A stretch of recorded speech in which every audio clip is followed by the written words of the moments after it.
Chers abonnés de Jemmy Voice, nous voilà de retour pour vous parler de dernières actualités marquantes de notre pays, la République démocratique du Congo. C'est 3 novembre 2025, chers abonnés, nous allons nous pencher sur 4 sujets très importants: l'aide humanitaire de l'Union européenne, la reprise des affrontements à l'est du pays, la lutte contre le gang urbain à Kinshasa et enfin, les tensions diplomatiques entre la République démocratique du Congo et le Rwanda. Restez bien jusqu'à la fin, chers abonnés, nous allons analyser ensemble ce que cela signifie pour nous, la population, et comment ces événements nous concernent directement. Chers abonnés de Jemmy Voice, nous voilà de retour pour notre premier sujet, très important. Nous allons parler de l'aide humanitaire que l'Union européenne renforce en République démocratique du Congo. Vous le savez, dans notre pays, chers abonnés, beaucoup de familles vivent dans des conditions très difficiles, surtout celles touchées par le conflit, le déplacement ou la pauvreté. Aujourd'hui, je vais vous expliquer ce qui se passe, pourquoi c'est important et comment cela peut toucher chacun de nous. Restez bien jusqu'à la fin, on va tout décortiquer ensemble. L'Union européenne, chers abonnés, a annoncé récemment un soutien supplémentaire de 9 millions d'euros pour aider les populations vulnérables en République démocratique du Congo.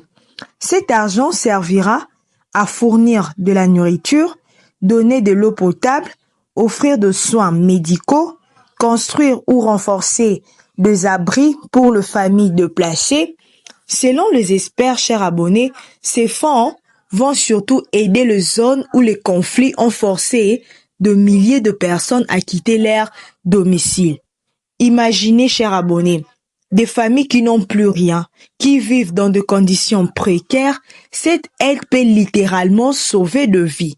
Mais ce n'est pas seulement de l'argent, c'est un signal fort de la communauté internationale qui ne laisse pas la République démocratique du Congo seule face à ces défis.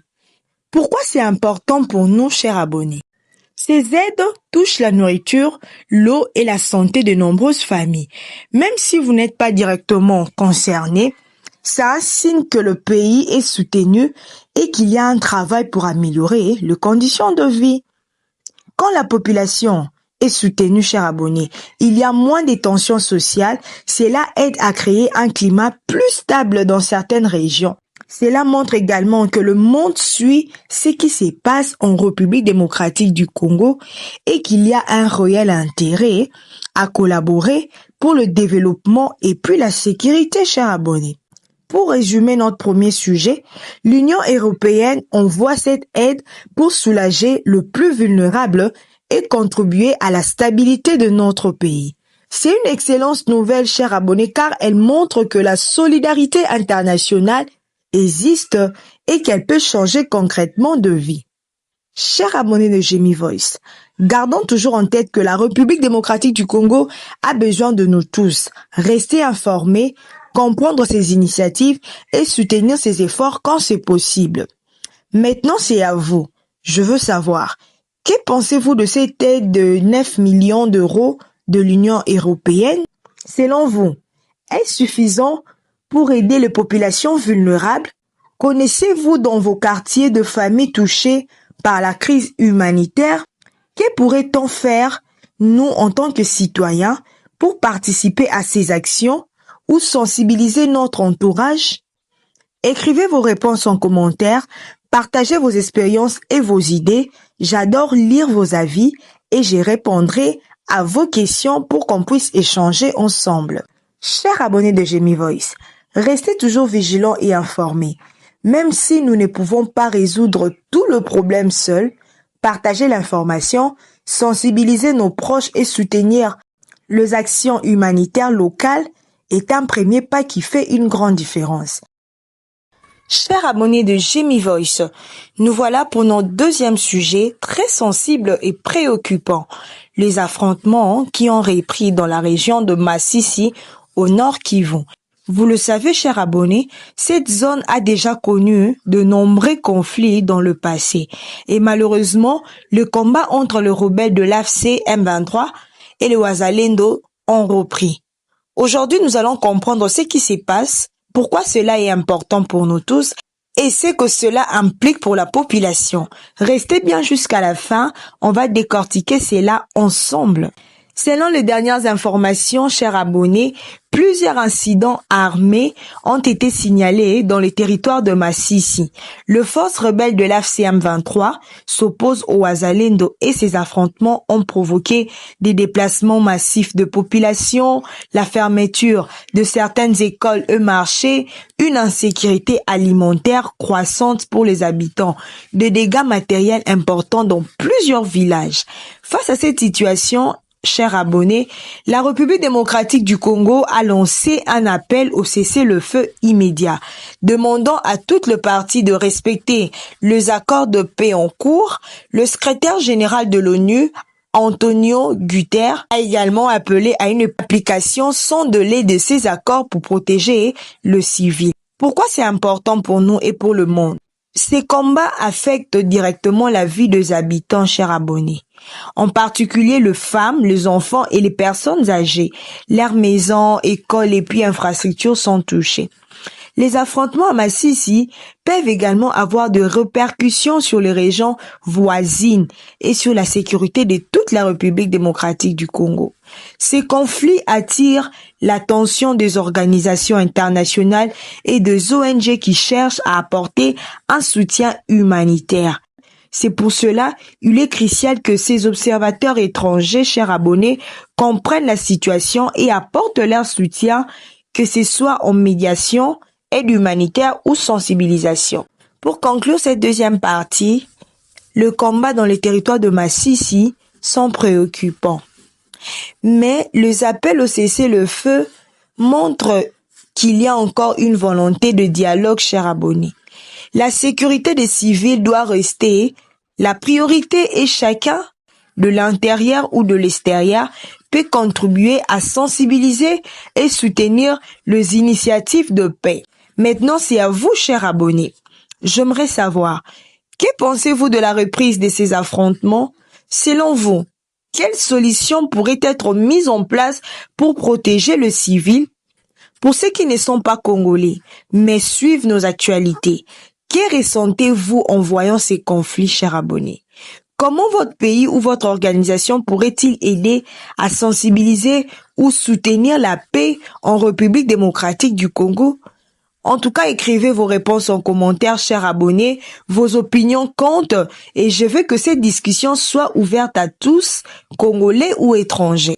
Restez informés et ne partagez pas de rumeurs. Les conflits sont souvent accompagnés de fausses informations qui peuvent créer la panique. Encouragez les dialogues, chers abonnés, soutenez les initiatives de paix. Et voilà pour notre troisième sujet, chers abonnés de Jemi Voice. Nous allons parler d'un sujet qui touche la sécurité au quotidien dans notre capitale, la traque de Kuluna à Kinshasa. Si vous vous promenez en ville, vous savez combien le Kuluna, chers abonnés, ces bandes urbaines connues pour leurs vols et agressions, font parler d'eux. La police a décidé de durcir les opérations pour sécuriser la population et puis protéger le bien de la population. Restez avec moi jusqu'au bout, chers abonnés. Nous allons décortiquer cette actualité ensemble.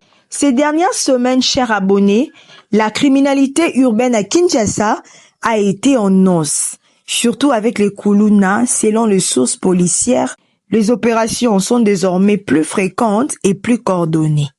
Les forces de sécurité ont ciblé les zones connues pour leurs activités illégales, chers abonnés. De saisies d'armes blanches et d'objets volés ont été effectuées. Les arrestations se multiplient, chers abonnés, avec un objectif clair: protéger les habitants et restaurer la tranquillité dans le quartier vulnérable. Malgré ces mesures, chers abonnés, certains quartiers continuent de subir des actes de violence, montrant que le travail est encore loin d'être terminé. La collaboration avec le citoyen est essentielle pour signaler les zones à risque et puis soutenir les interventions de la police. Pourquoi cette traque est-elle si importante, chers abonnés? Le Kuluna sont responsables de vols, agressions et puis intimidation. La réduction de leur activité est vitale pour que chacun se sente en sécurité, surtout la nuit, chers abonnés. Une ville où la criminalité est contenue, chers abonnés, attire plus d'investissements et favorise un climat de confiance pour les habitants et puis les visiteurs. Les habitants peuvent également aider à signaler le fait et puis collaborer avec la police. Même les étrangers vivant ou travaillant ici peuvent partager leurs observations et puis soutenir la vigilance collective. Cette traque, chers abonnés, n'est pas seulement une opération policière, c'est un appel à la solidarité entre la population et les forces de sécurité. Pour résumer notre troisième sujet, chers abonnés, Kinshasa durcit la traque de Kuluna pour restaurer la paix et puis la sécurité dans la ville. Mais cette mission ne peut réussir que si les citoyens participent activement et signalent toute activité suspecte. Les forces de l'ordre font leur travail, mais nous également restons vigilants et plus responsables. À vous la parole, chers abonnés de Jemmy Voice. Avez-vous déjà été témoin ou victime d'un acte de Kuluna? Pensez-vous que les opérations actuelles sont suffisantes pour réduire la criminalité? Pour ceux qui ne sont pas congolais, mais suivent nos actualités, comment vivez-vous cette situation et quelles solutions proposeriez-vous? Écrivez vos commentaires, chers abonnés, vos expériences et vos conseils, vos points de vue enrichissent les débats et puis aident à sensibiliser davantage. Ne vous mettez jamais en danger pour intervenir seul face à un Kuluna, chers abonnés. Préférez toujours alerter les forces de l'ordre et restez vigilants dans vos déplacements, surtout la nuit. La prévention et la prudence sont vos meilleures protections. Et chers abonnés de Jemmy Voice, pour conclure notre actualité du jour, nous allons aborder notre quatrième sujet. Nous allons parler d'un sujet crucial pour la République démocratique du Congo et toute la région. Les récentes tensions avec le Rwanda et la position du président Félix Tshisekedi. Chers abonnés de Jemmy Voice, notre chef de l'État a montré beaucoup de courage et de détermination en dénonçant toute tentative de menace sur nos territoires de l'Est, tout en réaffirmant sa volonté de dialogue via les négociations à Doha. Restez avec moi, chers abonnés, car nous allons décortiquer tout cela ensemble et comprendre pourquoi le président agit pour protéger la République démocratique du Congo. Chers abonnés, que se passe-t-il exactement? Le président Félix Tshisekedi a clairement indiqué que le Rwanda soutiendrait certains mouvements dans l'est de la République démocratique du Congo, une région stratégique et sensible. Plutôt que de répondre par la violence, le président a choisi la diplomatie et la négociation, montrant son sens de responsabilité et sa volonté de protéger la paix. Il a réaffirmé que la République démocratique du Congo prend sa souveraineté très au sérieux et puis que tout acte qui pourrait menacer notre intégrité territoriale sera suivi de mesures adaptées, mais toujours dans le cadre légal et puis pacifique, chers abonnés. En parallèle, il a relancé les négociations à Doha, démontrant qu'un président avisé sait combiner fermeté et dialogue. C'est un exemple clair de leadership, chers abonnés. Protéger son pays sans mettre la population en danger. Pourquoi les actions du président Tshisekedi sont positives pour la République démocratique du Congo? Il défend l'Est et tous nos citoyens qui vivent dans cette zone stratégique. Plutôt que de s'engager dans un conflit armé, chers abonnés, le président privilégie la diplomatie, évitant de répercussions graves pour la RDC et ses voisins. La position claire de notre chef d'État montre au monde que la République démocratique du Congo est un pays souverain qui protège ses intérêts tout en restant engagé dans le dialogue. Il démontre également qu'un président peut être ferme, chers abonnés, et juste, défendre ses citoyens tout en évitant l'escalade d'un conflit. En résumé, chers abonnés, le président agit avec pragmatisme, responsabilité et vision stratégique pour le bien de toute la RDC. Pour conclure, ces actions montrent que le président Félix-Antoine Tshisekedi est un leader attentif et courageux, déterminé à protéger son territoire et ses citoyens tout en privilégiant le dialogue. La RDC peut être fière de son leadership car il agit pour la paix, la stabilité et puis la souveraineté. Maintenant, je veux savoir ce que vous pensez, chers abonnés de Jemmy Voice. Selon vous, chers abonnés, comment le président protège-t-il au mieux son pays? Quels avantages voyez-vous dans cette approche diplomatique et pacifique? Pour nos abonnés étrangers, comment percevez-vous cette position ferme et responsable du président Félix Tshisekedi? Écrivez vos avis dans les commentaires, je suis impatient de vous lire. Chers abonnés, restez informés, soutenez les actions positives de notre président et partagez cette vidéo pour que le maximum de Congolais comprennent la portée de ces décisions. Ensemble, nous pouvons contribuer à une République démocratique du Congo plus forte et unie.